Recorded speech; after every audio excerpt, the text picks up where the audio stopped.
Ryan Poles has earned a lot of the criticism he's receiving for the Chicago Bears' slow start, but I'm seeing a lot of people getting mad at him for some of the wrong things.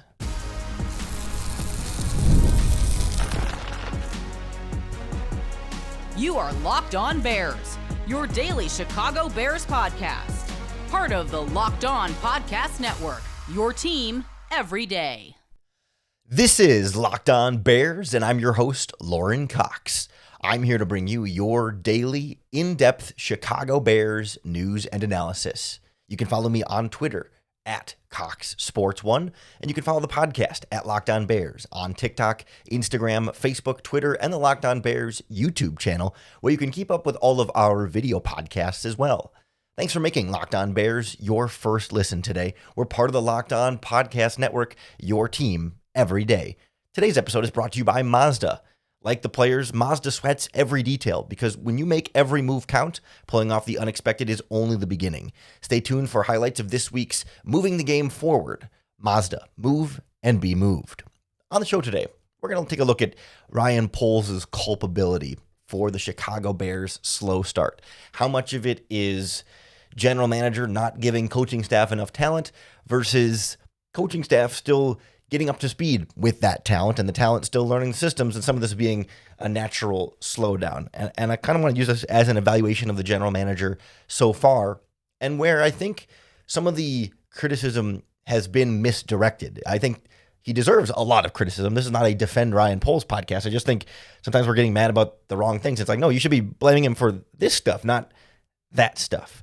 And for me, that starts with the rookies not being super involved in the first couple of games. I've heard so much criticism of well, you used a first-round pick on Colston Loveland and a second-round pick on Luther Burden and a second-round pick on Ozzie Shapiro and a second-round pick on Shamar Turner, and you're getting close to nothing from those rookies. What a waste. What bad picks from Ryan Poles.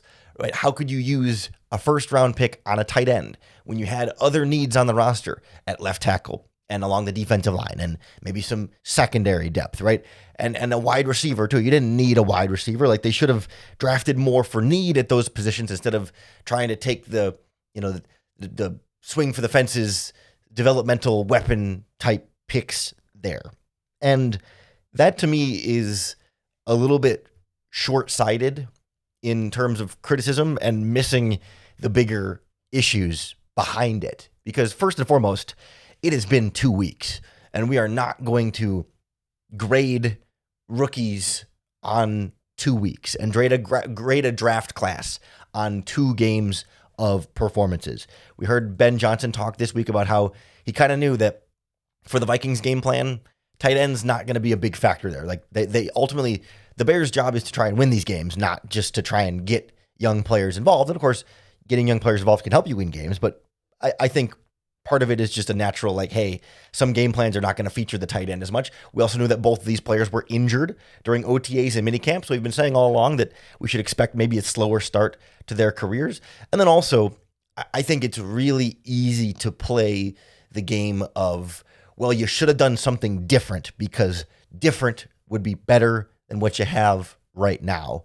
And I'm not hearing a lot of specific alternatives that would have been so much better, and the Bears should have done X, Y, or Z. I've seen some people point to Tyler Warren in the first round as like, oh, the Bears got the wrong tight end, but I don't think that solves the problem either. I think Tyler Warren and the Colts is in a very different offense and a different situation than Colston Loveland, and if Tyler Warren were in the Bears offense, I think the production would be very similar to what Colston Loveland has done through the first 2 weeks of the season. If you put Colston Loveland in the Colts offense, he would probably be producing closer to what Tyler Warren has done through the first 2 weeks.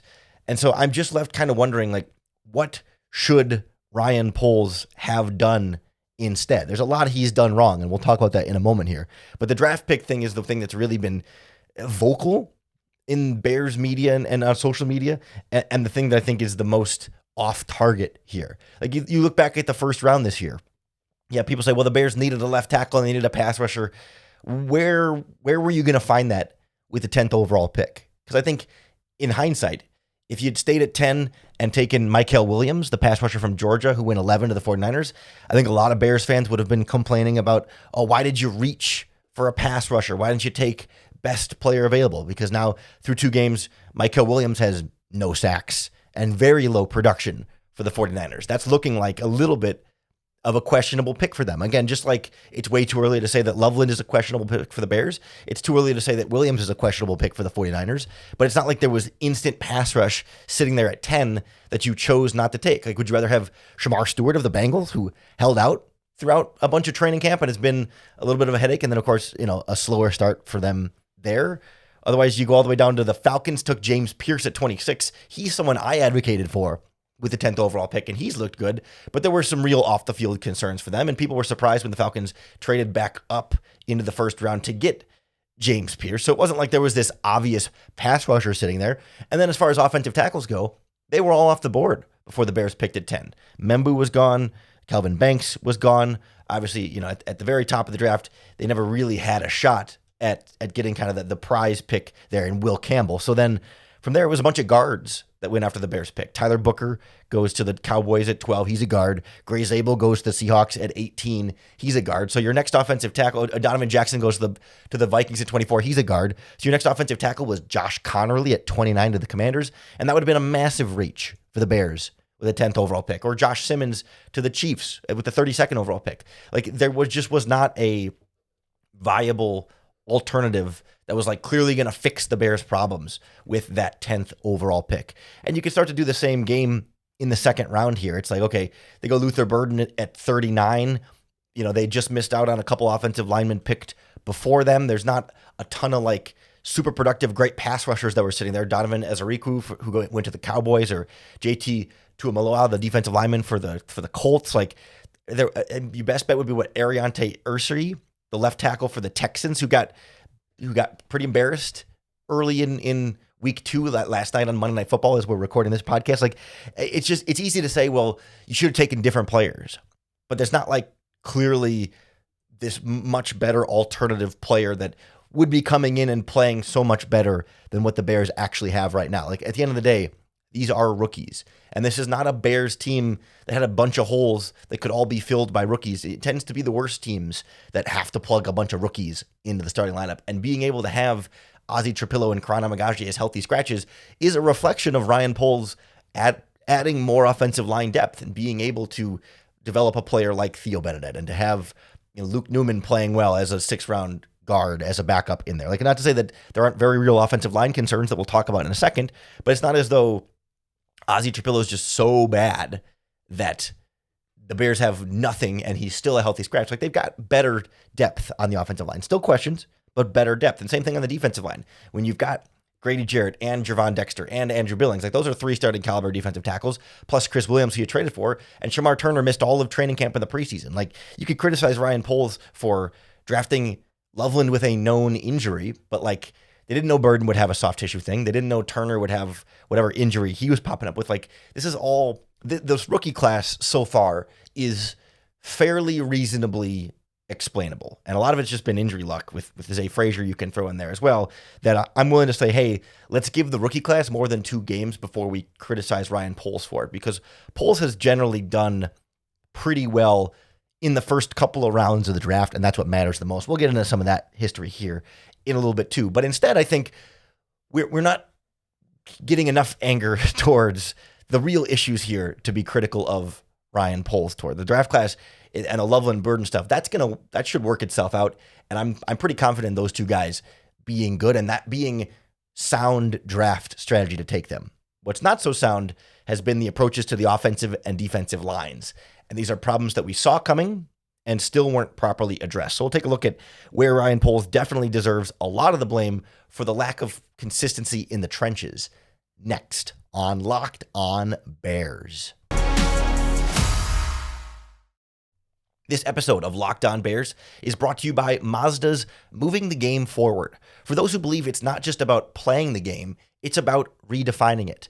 There are moments that do more than just put points on the board. They move crowds, move culture, and keep the game moving forward. And so this week's moment that moved the game forward is less an individual moment, but the overall play of Rome Odunze. 7 catches, 128 yards, and 2 touchdowns in there. His longest was that 37-yarder. And I think what really moved this forward is like Rome Odunze has a bad drop in this game. and he doesn't let it get to him.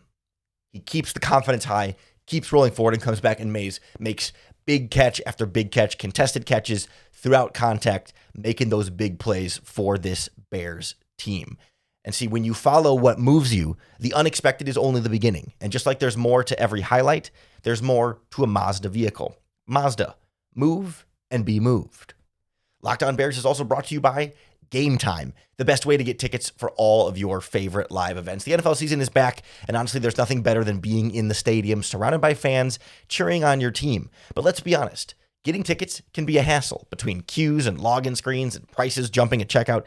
It's a really frustrating experience, but that's why I use the Gametime app. I've got it on my phone because it gives the advantage back to fans. It's fast, easy, and backed by the Gametime guarantee for 100% authentic tickets delivered on time at the best price. Plus, all fees are included, so the price you see is the price you pay. If you want to go to Bears, Cowboys, or any other Bears games, you're going to find great prices on the app. I've used Gametime to go to Bears games, gone to basketball games, baseball games, concerts, comedy shows, you name it, they've got it all. So download the Gametime app, create an account, and use our promo code LOCKEDONNFL for $20 off your first purchase.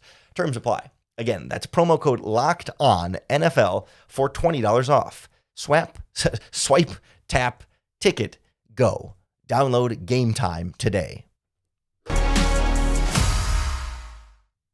So the draft concerns, I think, are a little bit overblown. But what isn't overblown is the issues we all should have seen coming and that we talked about in this podcast already emerging on the offensive and defensive lines at this point. It was such an emphasis this offseason to fix the offensive line and correct it and rebuild that group. And clearly they put a lot of effort, intention, and even resources into that, certainly with salary cap space and even a couple of draft picks, late round draft picks in trades. Like that was the clear prerogative of the offseason.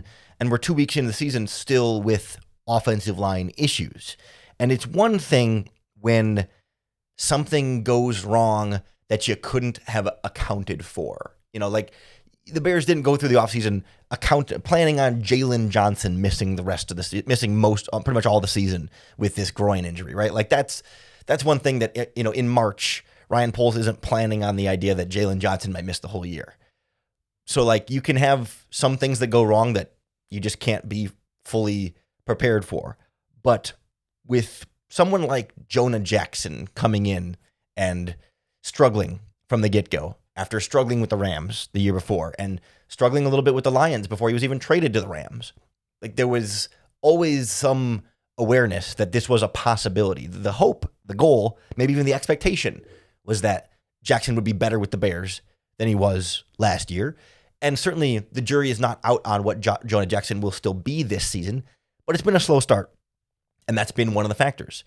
I think it's a similar conversation with Braxton Jones at left tackle, where it's like, this is not an unknown or unpredictable outcome here. We knew Braxton Jones was dealing with an ankle injury. We knew that he was recovering from surgery. We knew that he had ups and downs throughout his career, but I generally have a high opinion of Braxton Jones. I still think he's a serviceable left tackle and can play better than we've seen the first couple of games this season. But like we went through this whole offseason knowing that Braxton Jones might not be ready for training camp and would be slow returning once he got to training camp, and that this injury recovery thing was going to linger for a while. And so it's a little bit surprising that the Bears didn't do more to more solidly address the left tackle position. And that's one of those that's tricky because it's like there weren't a lot of great free agent options and there weren't a lot of great draft options that the Bears had access to. So it's easy to say you should have done more without knowing what the more would be. I mean, it was supposed to spend big money on Cam Robinson. I get it. But like, it still feels like something that is a problem that we saw coming and that they were unable to address properly in the ways that they needed to. And that's super fair criticism of Ryan Poles. Like, it doesn't feel like it's Ben Johnson's fault that the left tackle is struggling. It's not the offensive line coach's fault that Jonah Jackson is still struggling, or that Drew Dahlman had a bad first game and still settling in here. Like that feels like almost purely personnel, front office, general manager decisions. Same thing is true along the defensive line, where the pass rush has not been good enough, and it's been a weakness for 3 or 4 off seasons in a row now where it's like they got to get a better pass rusher. They got to get a better pass rusher. And Ben Johnson goes out Ryan Poles goes out in free agency and spends big money on Dayo Odangbo and pretty big money on Grady Jarrett and says, all right, we have made big investments in the defensive line. And we talked about it at the time. We've talked about it over the course of the offseason. Dayo Odangbo, a major wild card, someone who hasn't been super productive in his career, but you're banking on him being better. But it shouldn't be a huge shock when he comes out and isn't dominating. He's gotten some pressures. He hasn't been that bad. I don't want to like pile on Dayo Odangbo right now because he hasn't been horrible by any means. But you still need to keep seeing better from him. But Grady Jarrett's the one who's been a non-factor, non-existent. You're paying a bunch of money for, I'm sure, quality leadership on the defensive line, but you're not getting pass rush production from him. He's not holding up well against the run. And that was another one of those, like, at the time, when they signed him, we said, hey, the Falcons just cut this guy. Is there any reason we should be concerned there? Is he potentially washed? Is he potentially over the hill? And the feeling was like, well, he had kind of one bad year in Atlanta, but he might be able to bounce back a little bit. It wasn't a guaranteed failure in Chicago, but it does feel like after the first 2 games, he's not getting any better. And it's looking like more of a negative than a positive at this point in terms of the investment they put in him. And it's things that, again, like at the time, there were real concerns, right? It's not hindsight where you look back and say, oh, we should have seen it coming. Like, how do we not know that this was going to happen? Like, we raised the red flags at the time, and it was kind of one of these, all right, Ryan Poles, like, you're putting your chips on the table saying you're betting on Braxton Jones, you're betting on Jonah Jackson, you're betting on Dayo Odangbo, and you're betting on Grady Jarrett. And, you're allowed to make those bets. And he was given the opportunity to see if these bets would pay off. And certainly we're not leaving the card table just yet. The bets are not fulfilled as for sure yes or no. But the slow start can be attributed to a lot of those specific bets not paying off as quickly as Ryan Poles would like to see. There's still time for all of those bets to pay off, for any of those players and all those players to turn out to actually be good signings. They're allowed to have a bad game or two. They're allowed to be slow to adapt to Dennis Allen's defense or Ben Johnson's offense. Like there is still some patience to be had there, but it is early red flags and early warning signs that maybe some of those big moves that Ryan Poles made weren't good enough. And then also some of the other lingering moves not being good enough. That, Kevin Byard has really struggled through 2 games, and the Bears left their entire safety position alone all offseason. Said, well, Jaquan Brisker's had injuries for 3 straight years, and Kevin Byard's on the wrong side of 30 and trending downward, but no need to change your backups at all. No need to draft a safety. No need to sign any other free agents, add any more depth at that position. Nope. Same 4 safeties back-to-back seasons. And Brisker's been very good, but we're all kind of wondering how long he's going to be able to stay out there. So far, so good. Fingers crossed. We're all Team Brisker here. But it's a known risk that Ryan Poles is gambling on. And if that gamble pays off, that's great for him. And if not, we're going to look around and saying, how did you not see that one coming? Because we can all see that one coming. And we could all start to see some decline in Kevin Byard. And there's still time for Byard to turn it around, for sure. But, I mean, we can throw, Tremaine Edmonds continues to be kind of the same, running around like a chicken with his head cut off, but not always in the right position at the right time. You could throw DeAndre Swift in there as a little bit underwhelming. Not that the offensive line has made his life easy, but still a little bit underwhelming. These are like known players who were underwhelming last year that are continuing to be underwhelming. And I think there was some feeling and expectation from this front office that, the coaches were the entirety of the problem. And if you get Eberflus and them boys out of there, Ben Johnson and Dennis Allen will take these players and make them better. We'll make Tremaine Edmonds better. We'll make Kevin Byard better. We'll make Grady Jarrett and Dayo Odangbo better. We'll make Jonah Jackson better. We'll make Drew Midalman better. We'll make Cole Kmet better. And so far, through 2 weeks, that hasn't been the case. And it sort of comes to this chicken and the egg, like, is it bad players or is it, the coaching? And we're supposed to have a lot of faith in this coaching staff. They have a lot more benefit of the doubt. But if the players are still having the same problems, then is it the players? I mean, that's ultimately where the blame falls back on Ryan Poles and where we can have very real, valid concerns about his team building strategy for this offseason. I don't think that means, hey, fire Ryan Poles today. We got to see how the rest of this season plays out, or at least the first half of the season. We're 2 games in. We can have some patience, especially just because I do think it's important to remember that as many mistakes as Ryan Poles has made, you can do worse as a general manager. And I've seen people trying to say that Ryan Pace was a better general manager, and I just don't think that is the case here. So I want to take a look at where Ryan Poles kind of stands in the whole totality, which ultimately I think leaves him somewhere like, can we just call him a mediocre general manager? And that's better than bad, but worse than good. We'll take a look at what the resume says next on Locked On Bears. This episode of Locked On Bears is brought to you by FanDuel Sportsbook. The NFL season is here, and FanDuel is making sure you're ready for every kickoff with a can't-miss offer, because right now, new customers can bet just $5, and if your $5 bet wins, you're going to get $300 in bonus bets to use across the app. So say you want to bet on Bears Cowboys. Bears are 1.5-point favorites on FanDuel right now. The money line, if you want to pick the Bears straight up, is -110, and the over-under is expecting a shootout. Over under 50.5 points. Hit your $5 bet on any of those or any other game, any other prop bet, any other sport, and you're going to get $300 in bonus bets in addition to the winnings from your $5 bet. FanDuel makes it quick and easy, and it's the best way to add a little bit more energy to your Sundays. So are you ready to play? Download the FanDuel app now by visiting FanDuel.com to get started. That's FanDuel.com to place your first $5 bet.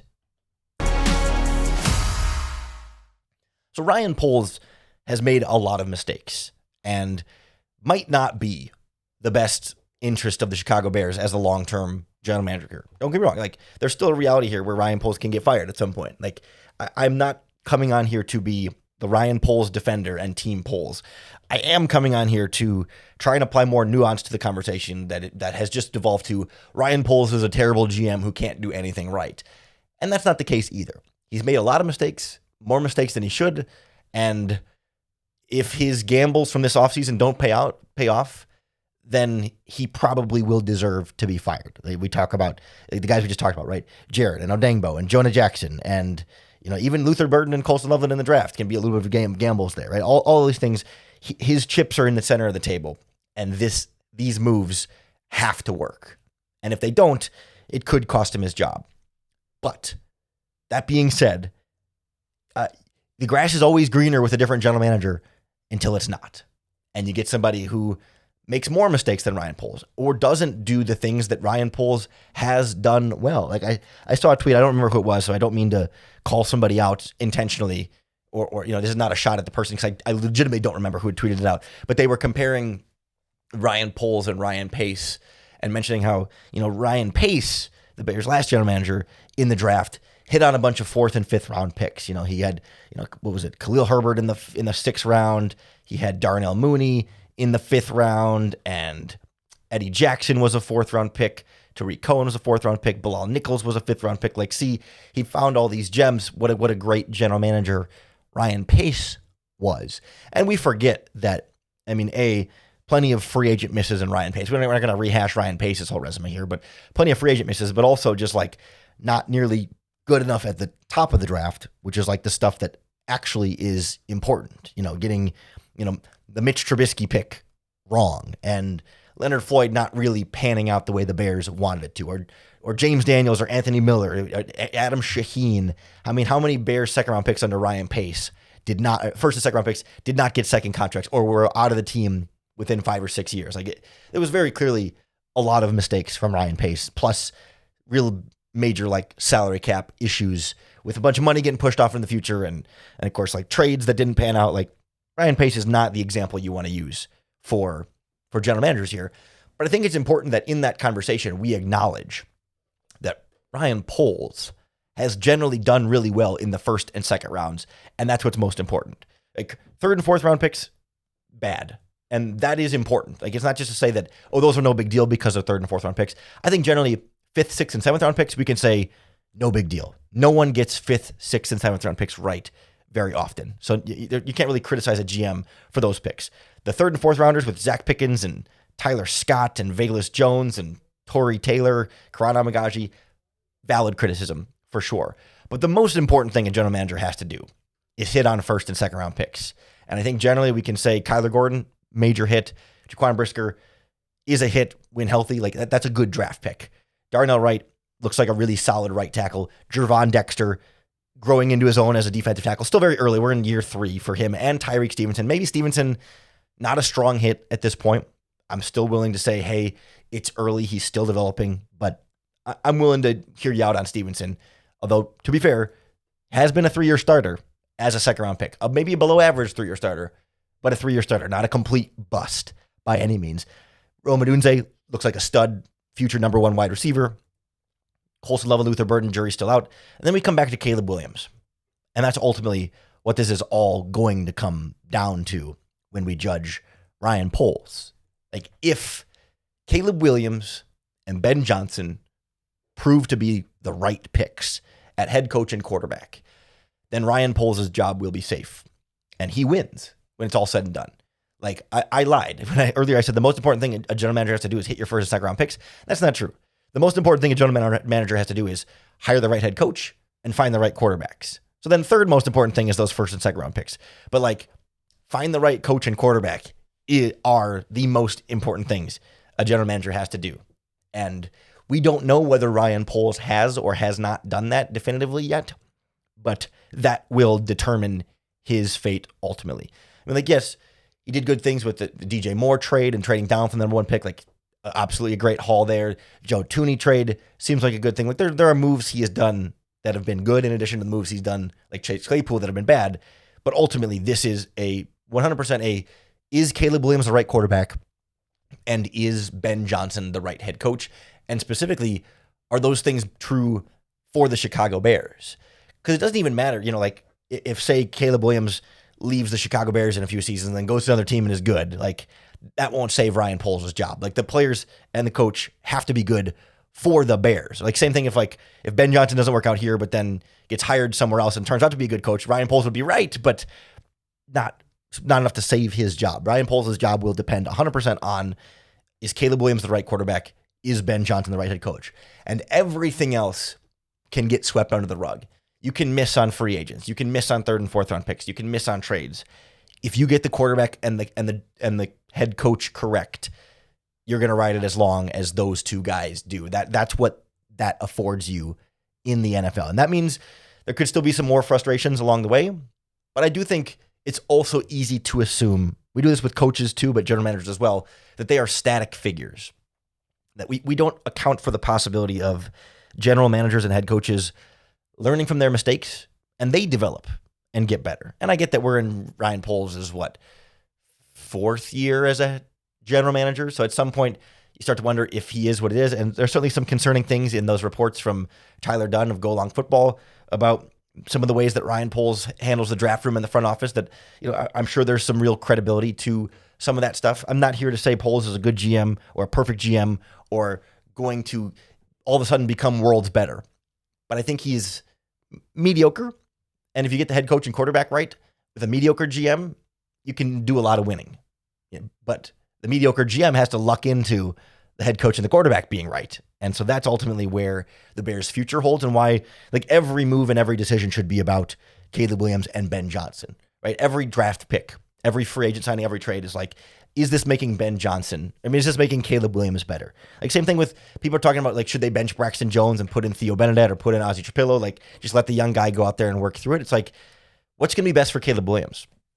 What's going to be best for Ben Johnson? That's what the decision should be, because those guys are ultimately what will propel this team to success or failure, even beyond the general manager himself. So certainly we'll keep an eye on how these free agent gambles and draft pick gambles are going to pay out over the course of the season for Ryan Poles right here on the Locked On Bears podcast. So make sure you hit the subscribe button on YouTube or wherever you listen to podcasts, because that's going to be the best way to keep up with all of our daily in-depth Chicago Bears news and analysis. Thanks for making Locked On Bears your first listen today. We're part of the Locked On Podcast Network, your team every day. If you're looking for a second listen today, now that we're wrapping up, go check out the Locked On NFL podcast for a double dose of football talk every day. Podcast comes out twice a day. Tyler Rowland in the morning, Tony Wiggins in the afternoon, bringing you everything you need from all around the sport of football. Or find another Locked On Podcast Network podcast for your other favorite teams. Locked On Bulls, Locked On Cubs, Locked On White Sox, Locked On Blackhawks, Locked On Fighting Illini, or anywhere else across the country. We've got you covered. Just make sure you come on back to Locked On Bears tomorrow.